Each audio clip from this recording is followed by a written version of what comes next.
बज गया है मध्य प्रदेश में चुनावी बिगुल। बीजेपी कांग्रेस के साथ इस बार केजरीवाल और अखिलेश की पार्टी भी होगी चुनावी मैदान में। किसको मिलेगा जनता का समर्थन और किसको मिलेगी मात?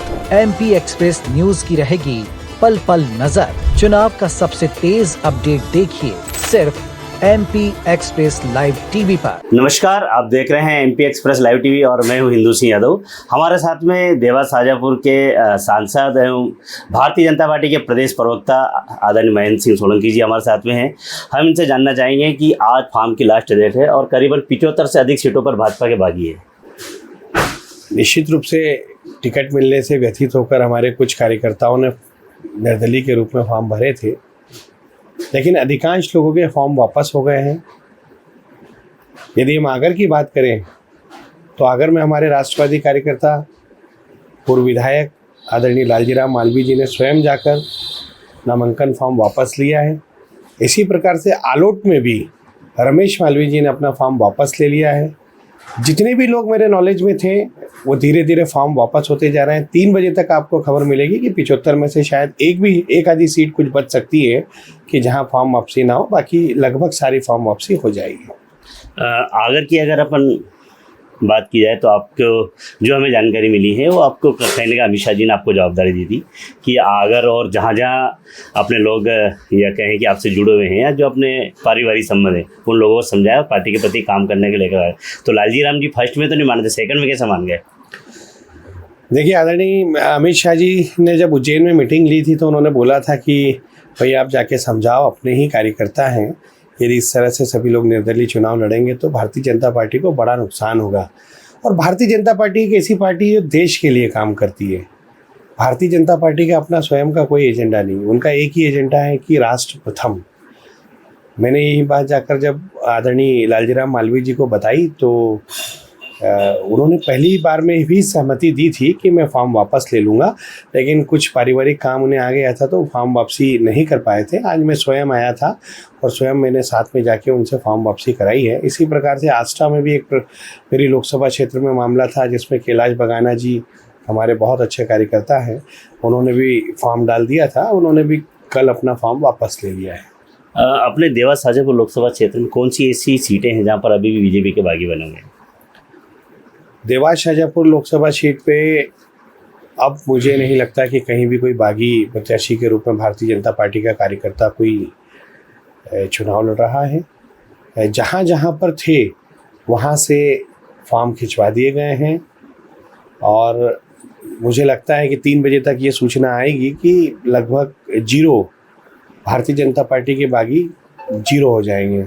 ये हमारे ही कार्यकर्ता हैं और ये सब समझते हैं कि भारतीय जनता पार्टी देश के लिए काम करने वाली पार्टी, और यदि वो चुनाव लड़ते हैं तो निश्चित रूप से भारतीय जनता पार्टी का नुकसान होगा और देश का नुकसान होगा।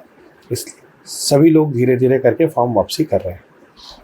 एक प्रश्न मैं लालजीराम जी को लेकर कर लेता हूँ। लालजीराम जी ने एक पंच से राजनीति की शुरुआत की है तो विधायक तक पहुँचे हैं, जनपद सदस्य, जिला पंचायत सदस्य, सरपंच रहे हैं। तो इनका ये कहना था कि पार्टी में ऐसी क्या मजबूरी थी जो कांग्रेस से आए 29,000 वोटों से हारा, उसी को यहाँ से प्रत्याशी बनाया? देखिए, पार्टी के हर बार टिकट देने के कुछ मापदंड होते हैं। निश्चित रूप से पूर्व विधायक आदरणीय लालजीराम मालवीय जी भी बहुत योग्य उम्मीदवार थे, निश्चित रूप से मधु गहलोत जी भी बहुत योग्य उम्मीदवार हैं, लेकिन पार्टी के जो लोग ऊपर बैठे हुए हैं उनका अपना एक विज़न होता है।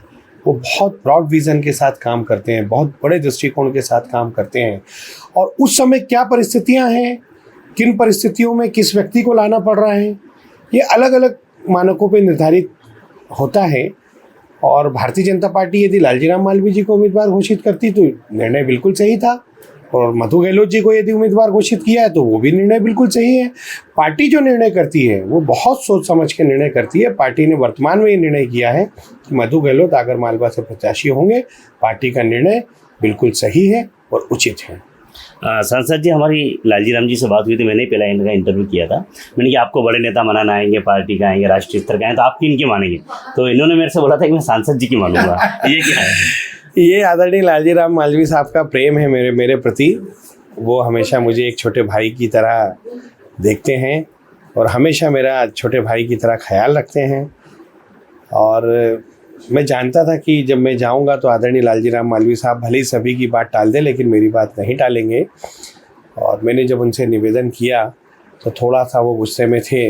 गुस्से में उन्होंने बहुत सारी पुरानी बातें मुझसे की, लेकिन फिर बाद में उनका गुस्सा शांत हुआ। फिर उन्होंने मुझे अपने घर पे भोजन भी कराया, मेरे साथ में जो कार्यकर्ता थे उनको भोजन कराया, और उन्होंने कहा कि नहीं, जैसा आप कहेंगे और जैसा भारतीय जनता पार्टी का नेतृत्व आदरणीय वी.डी. शर्मा जी कहेंगे, जैसा हितानंद जी कहेंगे, जैसा आदरणीय नरेंद्र सिंह जी तोमर साहब कहेंगे, जैसा शिवराज सिंह जी कहेंगे, मैं वैसा ही करूंगा। यदि आप सब चाहते हैं कि फॉर्म वापसी हो तो मैं निश्चित रूप से फॉर्म वापस लूँगा। और साथ ही पार्टी ने भी उनके प्रति एक स्नेह भाव दर्शित करते हुए बताया है कि जैसे ही अगर सरकार आती है हमारी, तो निश्चित रूप से उनको कोई ना कोई उचित सम्मान और उचित स्थान दिया जाएगा। वर्तमान प्रत्याशी की अगर बात करें तो अभी नामांकन रैली थी, उसका बस स्टैंड पर एक सभा थी।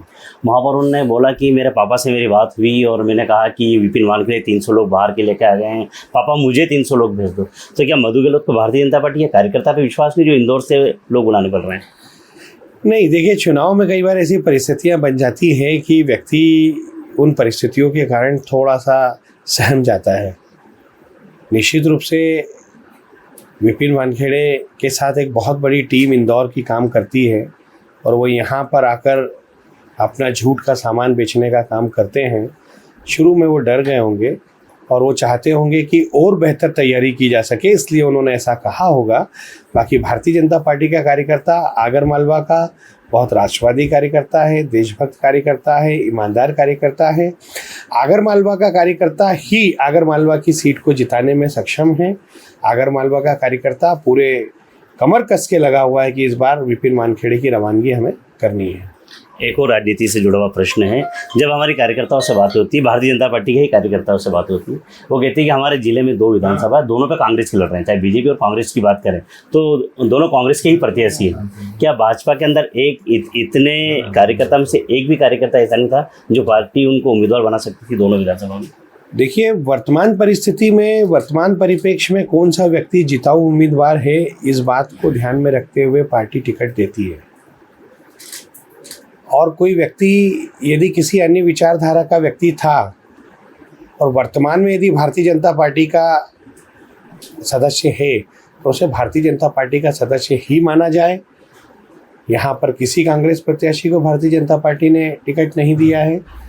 दोनों ही प्रत्याशी जिले के वो आज वर्तमान में भारतीय जनता पार्टी के यदि सदस्य हैं तो भारतीय जनता पार्टी के ही उम्मीदवार हैं, और भारतीय जनता पार्टी के कार्यकर्ताओं को इसमें कोई आपत्ति नहीं। कार्यकर्ता पूरी तन्मयता के साथ, तन मन धन से, कमर कस के कांग्रेस को रवाना करने में लगा हुआ है।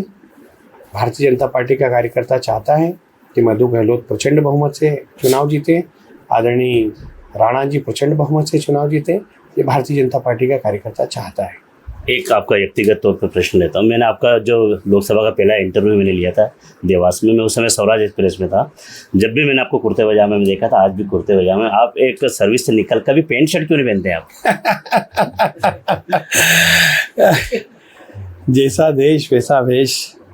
और सबसे बड़ी बात यह है कि मुझे ऐसा कोई अनईजी नहीं लगता। कुर्ता पजामा हमारी राष्ट्रीय पोशाक में से है और बहुत आरामदायक होती है। लंबे लंबे प्रवास होते हैं, दूर दूर जाना होता है, अलग अलग प्रकार की सुविधाएं मिलती हैं। कहीं पर बड़ी कुर्सी मिलती है, कहीं छोटी कुर्सी मिलती है, कहीं प्लास्टिक की कुर्सी मिलती है, और कभी कभी ज़मीन पे भी हमें बैठकर कार्यकर्ता से संवाद करना पड़ता है। तो ये परिवेश जो है वो मुझे बहुत पसंद आ गया, भा गया। तो उसके बाद से मैंने तय किया, घर के लोगों की भी इसमें कोई आपत्ति नहीं है, तो लगा कि भाई भारतीय परिवेश है और इसी में रहना चाहिए, इससे युवा भी प्रेरित होते हैं, इसलिए इसी को चुन लिया। आपने बिल्कुल सही कहा। जो पब्लिक है वो भी यही कहती है आपके बारे में। जब हम जनता के बीच में हम रेगुलर रहते हैं, हमारे सांसद जी वो सीधे हैं, सिंपल है, साधारण है। तो कहीं ना कहीं नेता को एक आपने संदेश दिया है कि आपको वीआईपी कल्चर से हटके एक साधारण रहना चाहिए। देखिए, राजनीति में वीआईपी कल्चर कब तक था मुझे जानकारी नहीं है, मगर मुझे ऐसा लगता है कि राजनीति में वीआईपी कल्चर का कोई स्थान नहीं होना चाहिए। जो भी जनप्रतिनिधि हो वो इतना सहज होना चाहिए कि कोई भी व्यक्ति, वो भले कार्यकर्ता हो या आमजन हो, यदि उसके मन में कोई बात आई है तो वो बात अपने जनप्रतिनिधि को कह दे, अपने भारतीय जनता पार्टी के कार्यकर्ता को कह दे, अपनी पार्टी के कार्यकर्ता को कह दे। यदि आपके व्यक्तित्व में किसी प्रकार का एटीट्यूड है और कोई वीआईपी कल्चर आपके व्यक्तित्व से झलकता है तो निश्चित रूप से आमजन भी और कार्यकर्ता भी अपने मन की बात कहने में कई बार झेप जाता है, संकोच कर जाता है, डर जाता है। इसलिए मैं वीआईपी कल्चर के बिल्कुल खिलाफ हूँ और यही कारण है कि मैं भले ही नौकरी छोड़ने के बाद से कुर्ता पजामा मैंने पहनना शुरू किया हो, लेकिन मैं लगातार कुर्ता पजामा ही पहनता हूँ। और साथ ही मेरी गाड़ी पे आपको कभी भी कोई सायरन, कोई बत्ती, कोई अन्य ऐसा चिन्ह जो वीआईपी कल्चर को दर्शित करता है कभी दिखाई नहीं देगा। हमारे साथ में हमारे सांसद जी थे और आज उन्होंने कहने गई जो भाजपा के या कहें कि बागी बनने जा रहे थे लालजी राम जी मालवीय को, उन्होंने पार्टी की सही और दिशा दिखाकर पुनः भारतीय जनता पार्टी के समर्थन में काम करने के उनके विचार परिवर्तित किए हैं। आप देखते रहिए MP express live TV Hindu सियार।